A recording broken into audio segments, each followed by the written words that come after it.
Hi friends, வாங்க இன்றைக்கி நம்ம தமிழ் குக்கிங் கிச்சனில் இன்றைக்கி ஏபிசி மால்ட் தான் பண்ண போகிறோம். இதுக்கு ஆப்பிள், கேரட், பீட்ரூட் மட்டும்தான் தேவை. இது நம்ம குழந்தைங்க கேரட், பீட்ரூட்லாம் அவாய்ட் பண்ணிடுவாங்க. நீங்கள் இது மாதிரி செஞ்சு கொடுக்கும்போது ஈஸியாக நல்லா டேஸ்டியாக இருக்குது அப்படின்னு சொல்லி ஆசையாக குடிப்பாங்க. இது சின்னவங்கலேருந்து பெரியவங்க வரைக்கும் இதை குடிக்கலாங்க. இது ஸ்கின்னுக்கும் நல்லா பளபளப்பு கொடுக்குங்க. உங்களுக்கு டயட்டில் நீங்கள் இருக்கீங்க அப்படின்னா இதை நீங்கள் காலையில் பிரேக்ஃபாஸ்ட்டாக கூட எடுத்துக்கலாம். அந்தளவுக்கு இது ஹெல்த்தியானதும் கூடங்க. இது வாங்க இது எப்படி செய்கிறதுன்னு வீடியோக்குள்ளே போய் பார்க்கலாம்.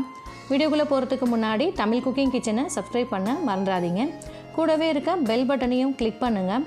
வாங்க ஃப்ரெண்ட்ஸ், இது எப்படி செய்கிறதுன்னு வீடியோக்குள்ளே போய் பார்க்கலாம்.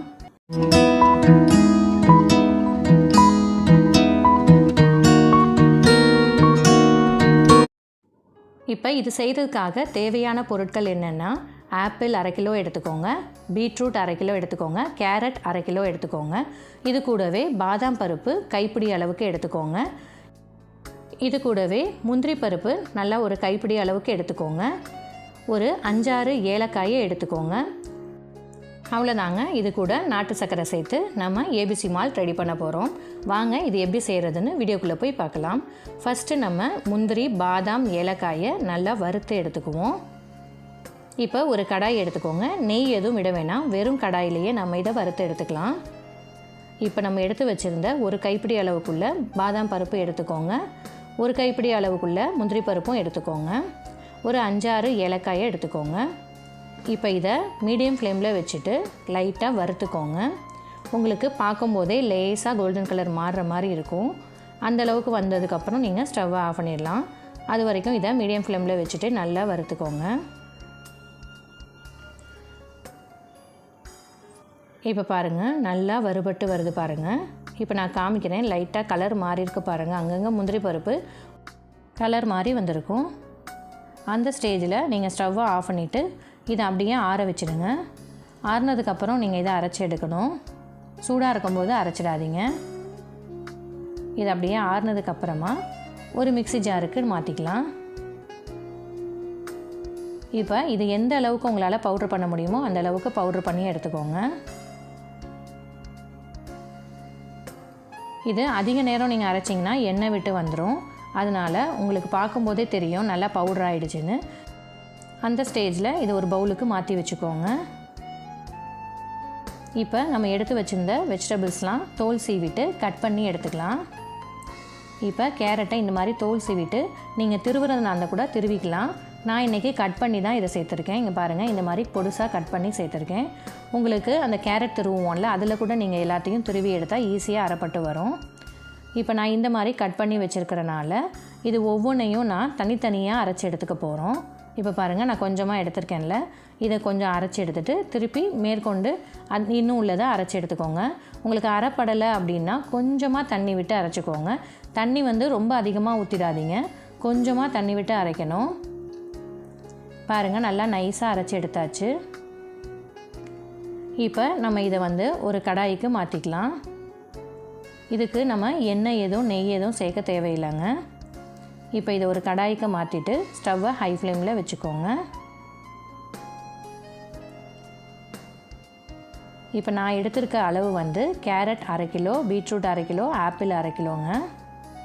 இது கூட நீங்கள் நாட்டு சர்க்கரை சேர்க்குற அளவு நீங்கள் எந்த அளவு சேர்க்குறீங்களோ அந்தளவு தான் உங்களுக்கு ஏபிசி மால்ட் கிடைக்கும். நான் இன்றைக்கி 1/2 கிலோ எல்லாமே 1/2 கிலோ எடுத்துருக்கிறனால நாட்டு சர்க்கரை 3 கப் அளவுக்கு எடுத்திருக்கேன். நான் மெஷரிங் கப்பில் அளந்திருக்கேன் பாருங்கள். இப்போ நீங்கள் எல்லாமே 1/2 கிலோ எடுத்தீங்க அப்படின்னா நாட்டு சர்க்கரையும் ஒரு 1/2 கிலோ அளவுக்கு எடுத்துக்கோங்க. நீங்கள் இனிப்பு அதிகமாக சாப்பிட்ற மாதிரி இருந்தால் 3/4 கிலோ அளவுக்கு எடுத்துக்கோங்க.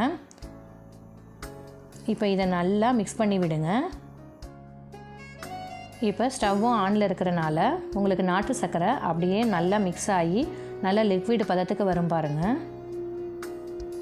பாருங்கள், நல்லா கரைஞ்சி வருது. இதை நல்லா கைவிடாமல் கிளறிக்கிட்டே இருக்கணுங்க. இப்போ பாருங்கள், நல்லா லிக்விட் ஆகிடுச்சு. இப்போ நீங்கள் ஸ்டவ் அதிகமாக இருக்கிறனால இப்போ பாருங்கள், நான் கையில் தெளிக்கிற மாதிரி இருக்கும். அதனால் ஒரு மூடி போட்டு தான் இதை நீங்கள் கிளறணும், இல்லைனா உங்களுக்கு கையில் பட்டுரும். பாருங்கள், நல்லா கொதிக்க ஆரம்பிக்குது பாருங்கள். பாருங்கள், மூடியிலெல்லாம் தெளிக்குதில்ல. இது நீங்கள் மூடி இல்லாமல் நீங்கள் கையில் கிளறுனீங்க அப்படின்னா உங்களுக்கு கையில் பட்டுரும். அதனால் இதை நீங்கள் மூடி போட்டு தான் கிளறணும். இந்த மாதிரி நீங்கள் மூடியை நல்லா திறந்துடாதீங்க. லேசாக திறந்து கையில் படாத மாதிரி உங்களுக்கு கரண்டியை வச்சு நீங்கள் கிளறுங்க. ஆனால் அடிக்கடி கிளறணும். பாருங்கள் எப்படி தெளிக்குது பாருங்கள். இது நீங்கள் அதிகமாக தண்ணி சேர்த்துட்டீங்க, அரைச்சிட்டிங்க அப்படின்னா உங்களுக்கு ரொம்ப நேரம் ஆகும். குறைவான நீங்கள் தண்ணி சேர்த்துருந்தீங்க அப்படின்னா, இல்லை தண்ணியே சேர்க்காமல் அரைச்சிருந்தா உங்களுக்கு கம்மியான நேரம் தான் ஆகும். இப்போ பாருங்கள் நல்லா கொதிச்சு வருது. இப்போ இது மாதிரி திறந்து விட்டு நல்லா கிளறி விட்டு மூடிக்கோங்க, இல்லைனா உங்களுக்கு மேலே தெளிக்கோங்க. இப்போ இந்த தண்ணியெலாம் நல்லா வற்றி வர வரைக்கும் நல்லா கிளறி விட்டுக்கோங்க. இப்போ பாருங்கள் நல்லா உங்களுக்கு தண்ணிலாம் நல்லா வற்றி வந்திருக்கு பாருங்கள். இந்த ஸ்டேஜுக்கு அப்புறம் உங்களுக்கு தெளிக்காது. இப்போ நீங்கள் மூடியை எடுத்துடலாம். இப்போ நீங்கள் கைவிடாமல் நல்லா கிளறி விடுங்க. பாருங்கள் நல்லா அல்வா பதத்துக்கு இருக்குது பாருங்கள். இதில் அப்படியே ஒரு 2 ஸ்பூன் நெய் விட்டு நல்லா கிளறி எடுத்திங்கன்னா அதுதாங்க உங்களுக்கு ஏபிசி அல்வா. செம்மையாக இருக்குங்க அந்த டேஸ்ட்டும். இப்போ பாருங்கள் நல்லா தண்ணிலாம் வற்றி வந்துருச்சுல. இந்த ஸ்டேஜில் நம்ம அரைச்சி வச்சுருந்தோம்ல அந்த பாதாம், முந்திரி, ஏலக்காயை இதில் நம்ம சேர்த்துக்கலாம்.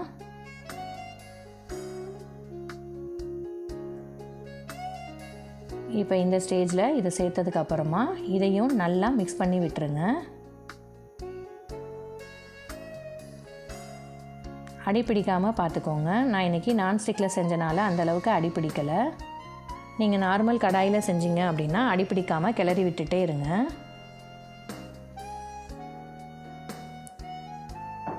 இது பாருங்கள் நல்லா இன்னும் திக்காய் வரணும். அந்த பதம் வர வரைக்கும் நல்லா கிளறி விட்டுட்டே இருங்க. இந்த ஓரங்களெல்லாம் எடுத்து விட்டுட்டு கிளறி விடுங்க.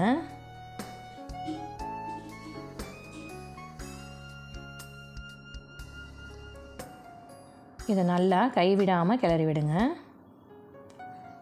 இது நல்லா இன்னும் திக்காய் வரணும். பாருங்கள் நல்லா திக்காய் வந்துருச்சுல.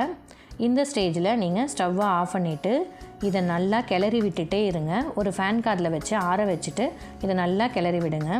அப்படி உங்களுக்கு கடாயில் கிளற முடியல அப்படின்னா இதை ஒரு அகலமான பிளேட்டுக்கு மாற்றிக்கோங்க. மாற்றிட்டு நீங்கள் கைவிடாமல் நீங்கள் கிளறி விடணும். நீங்கள் கிளறாமல் இருந்தீங்க அப்படின்னா அப்படியே இறுகிரும். சின்ன சின்னதாக உங்களுக்கு கட்டியாக தூள் பண்ணுற மாதிரி மிக்சியில் வேணும் அப்படின்னா இதை நீங்கள் நல்லா இந்த மாதிரி ஃபேன் கார்டில் வச்சு நீங்கள் கிளறிக்கிட்டே இருக்கணும். உங்களுக்கு நீங்கள் பிகினர்ஸாக இருந்தீங்க அப்படின்னா உங்களுக்கு இது அல்வா பதத்திலேயே இருக்குது, காய மாட்டேங்குது, நல்லா ட்ரை ஆக மாட்டேங்குது அப்படின்னா இது கூட நீங்கள் ஒரு 1/4 கப் அளவுக்கு சர்க்கரை சேர்த்துக்கோங்க. நீங்கள் ஆற வச்சு பாருங்கள். உங்களுக்கு அது வரலை அப்படின்னா திருப்பி கடாயில் வச்சு கூட நீங்கள் ஒரு 1/4 கப் அளவுக்கு சர்க்கரை சேர்த்துக்கோங்க. சேர்த்துட்டு நீங்கள் கிளறும்போது உங்களுக்கு ஈஸியாக ட்ரை ஆகி வரும். இப்போ எனக்கு கரெக்டான பதம் இருக்கிறனால எனக்கு ட்ரை ஆகி வந்துருச்சு. பாருங்கள் நல்லா ட்ரை ஆகி ஃபேன் காற்றுல காய வச்சு இந்த மாதிரி எடுத்துருக்கோம். நல்லா கிளறிட்டே இருந்தீங்க அப்படின்னா இந்த மாதிரி இருக்கும். நீங்கள் கிளறாமல் விட்டுட்டிங்கன்னா பெரிய பெரிய கட்டியாக இருக்க மாதிரி இருக்கும். பாருங்கள் எவ்வளோ ட்ரையாக இருக்குல்ல. இது நீங்கள் பிகினர்ஸாக இருந்தீங்க அப்படின்னா உங்களுக்கு வரலை, எனக்கு அல்வா பதத்துலேயே இருக்குது அப்படின்னா நீங்கள் 1/4 கப் அளவுக்கு சர்க்கரை சேர்த்துக்கோங்க. அது ஒன்றும் தப்பு கிடையாது. நீங்கள் சர்க்கரையை சேர்த்துட்டு நல்லா கிளறிட்டு திருப்பி இந்த மாதிரி ஆற விட்டீங்க அப்படின்னா உங்களுக்கு இந்த பதத்துக்கு வந்துடும். இப்போ இதை அப்படியே ஒரு மிக்ஸி ஜாருக்கு மாற்றி கொஞ்சம் கொஞ்சமாக நம்ம நல்லா எந்த அளவுக்கு உங்களுக்கு பிடிக்குமோ அந்த அளவுக்கு நைஸாக பவுட்ரு பண்ணி எடுத்துக்கோங்க. உங்களுக்கு மொத்தமாக இருந்தால் கூட அது நீங்கள் பாலில் ஆற்றும் போது உங்களுக்கு கரைஞ்சிரும். நான் இதை நல்லா நைஸாக பவுட்ரு பண்ணி எடுத்துக்கிறேன். பாருங்கள் நல்லா பவுட்ரு பண்ணி எடுத்துருக்கேன். பாருங்கள் எவ்வளோ சூப்பராக இருக்குல்ல. இப்போ இதில் உங்களுக்கு கலர் பீட்ரூட்டுக்கு தகுந்த மாதிரி தான் இருக்கும். நீங்கள் பீட்ரூட் அதிகமாக எடுத்திங்கன்னா உங்களுக்கு பாலில் கலக்கும்போது உங்களுக்கு ரோஸ் மில்க் மாதிரி இருக்கும். உங்களுக்கு கேரட் அதிகமாக இருந்தால் உங்களுக்கு கலர் கொஞ்சம் ஆரஞ்சு கலர் மாதிரி இருக்கும். இதோட அளவு உங்களுக்கு நீங்கள் கிலோ கணக்கு எடுத்தாலும் நீங்கள் சேர்க்குற அளவு பொறுத்து தான் உங்களுக்கு இது கலர் மாறும். நாட்டு சர்க்கரை எந்த அளவு கலர் போடுறீங்களோ அந்த அளவு கலர் வரும். இப்போ இதை நல்லா சூடான பால் 1 டம்ளர் அளவுக்கு எடுத்துக்கோங்க. இப்போ இதில் நம்ம ரெடி பண்ணி வச்சுருந்த அந்த ஏபிசி மால்ட் பவுடரை ஒரு 2 ஸ்பூன் அளவுக்கு நான் சேர்க்குறேன். நீங்கள் குடித்து பார்த்துட்டு உங்களுக்கு தகுந்த மாதிரி, அதாவது உங்களுக்கு இனிப்புக்கு தகுந்த மாதிரி கூட நீங்கள் இதில் சேர்த்துக்கலாம் அளவு. அவ்வளோதான். இதை அப்படியே நம்ம குடிக்க வேண்டியது தான். அவ்வளோ டேஸ்ட்டாக இருக்குங்க. இவ்வளோ ஹெல்த்தியானது, நம்ம வீட்டிலே செஞ்சோன்ற திருப்தியும் நமக்கு கிடைக்கும். இதை நீங்கள் குழந்தைங்கள்லேருந்து பெரியவங்க வரைக்கும் டெய்லி கொடுங்க. இதை நீங்கள் பிரேக்ஃபாஸ்ட்டாக கூட டயட்டில் இருக்கவங்க எடுத்துக்கலாம். இப்போ இது வந்து ஏர்டைட் கண்டெய்னர் இருக்குங்க, அதில் நீங்கள் போட்டு இதை ஸ்டோர் பண்ணி வச்சுக்கோங்க. இப்போ இதை நல்லா டைட் பண்ணி வச்சுக்கோங்க. தேவையானப்போ ஈஸியாக செஞ்சிடலாம் நம்ம. இதை நீங்கள் கண்டிப்பாக செஞ்சு பாருங்கள். இதை நீங்கள் செஞ்சு பார்த்துட்டு உங்களுக்கு எப்படி வந்துச்சுன்னு கமெண்ட்டில் சொல்லுங்கள். இந்த வீடியோ உங்களுக்கு பிடிச்சிருந்ததுன்னா உங்கள் ஃப்ரெண்ட்ஸ்களுக்கும் ஷேர் பண்ணுங்கள். Thank you friends.